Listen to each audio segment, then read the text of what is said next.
actually functions to help our country. Thank you. Thank you.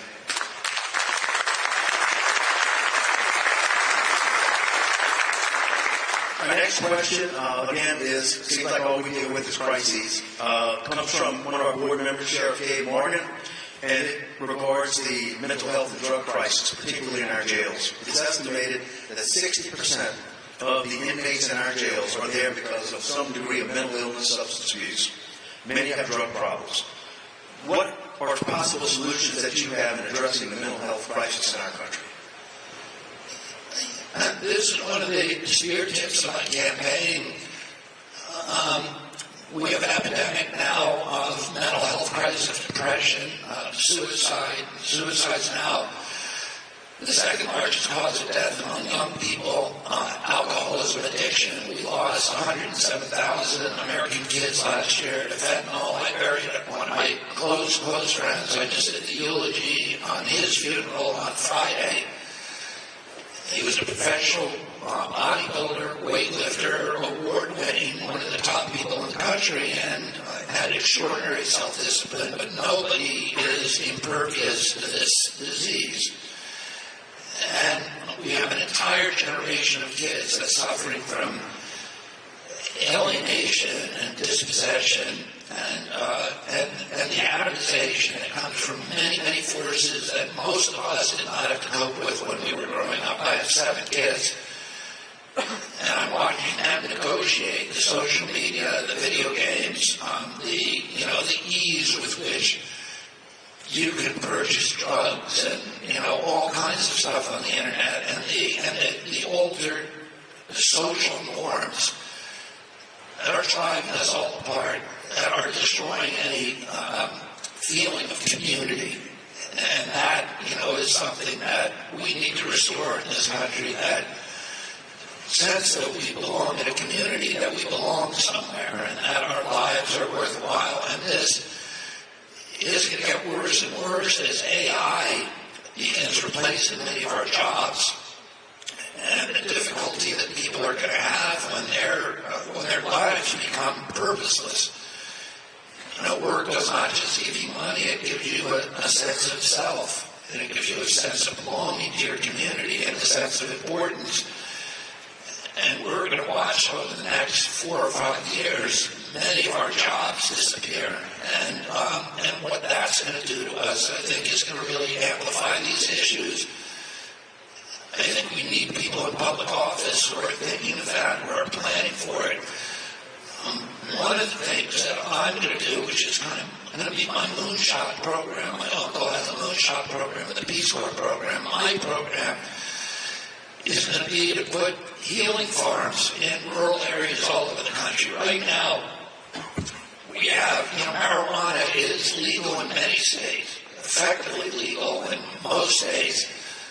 But it's not federally legal. It's still Schedule I federally, which means the federal government can't tax it. So it's being sold all over the place. But there's all kinds of problems because the people who sell cannabis can't claim taxes on it. They can't bank their money, and that's causing another problem.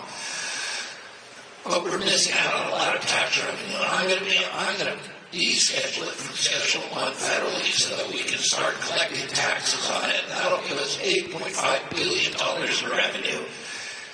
And I'm going to devote that money to treating addiction, loneliness, mental illness in our country. And the premier program is to create these healing farms in rural areas. Right now, the biggest industry in rural areas in our country is prisons.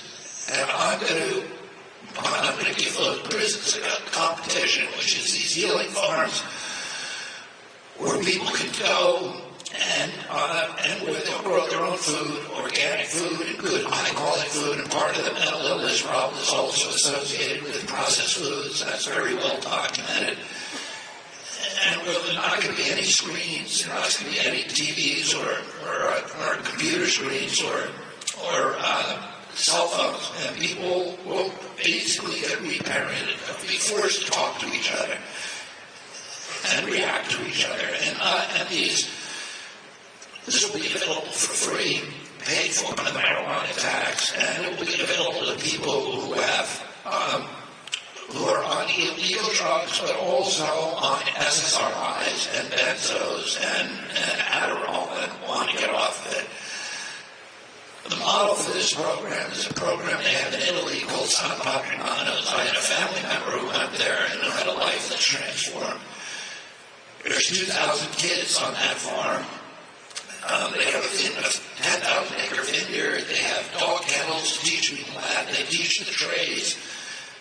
They have a bakery. They have a wallpaper factory. They have an apparel factory. They have a furniture factory. And people learn skills, and when they leave, they leave. One of the things that I was talking with the chief about before is that we no longer teach at shop. We no longer teach the trades in high school. When I was a kid, there was shop. Every school that I went to, there was shop classes where you could learn the trades. You could learn carpentry, electrician.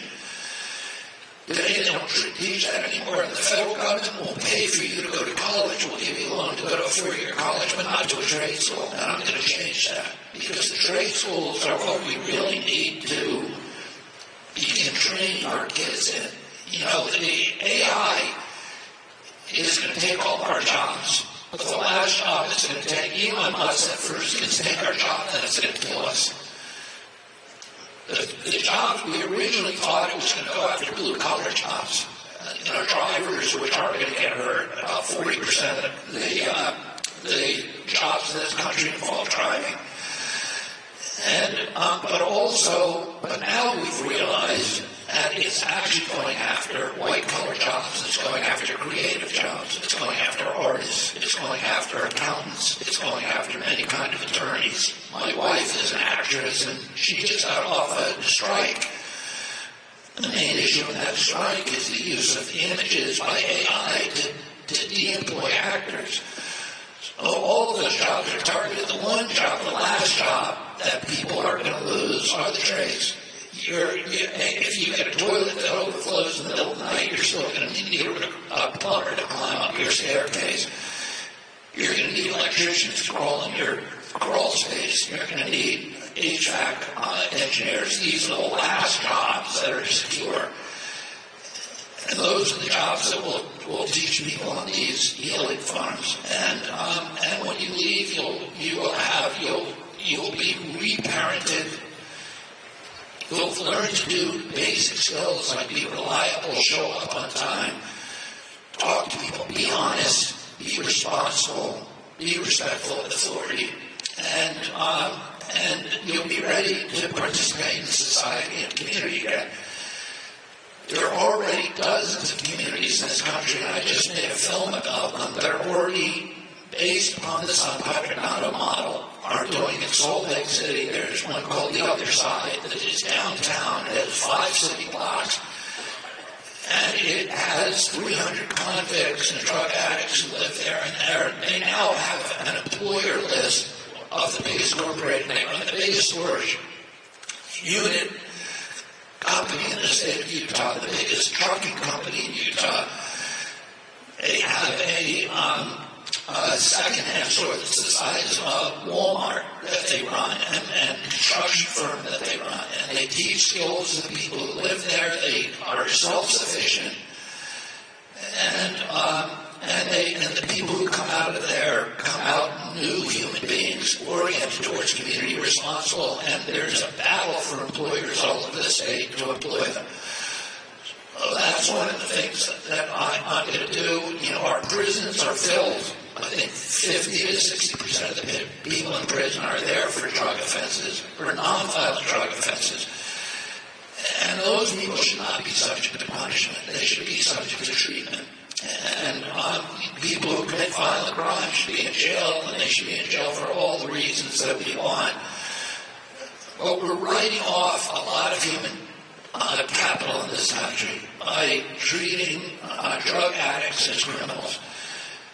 And we ought to give them the opportunity for rehabilitation, and that is going to be one of the spear tips of what I try to do.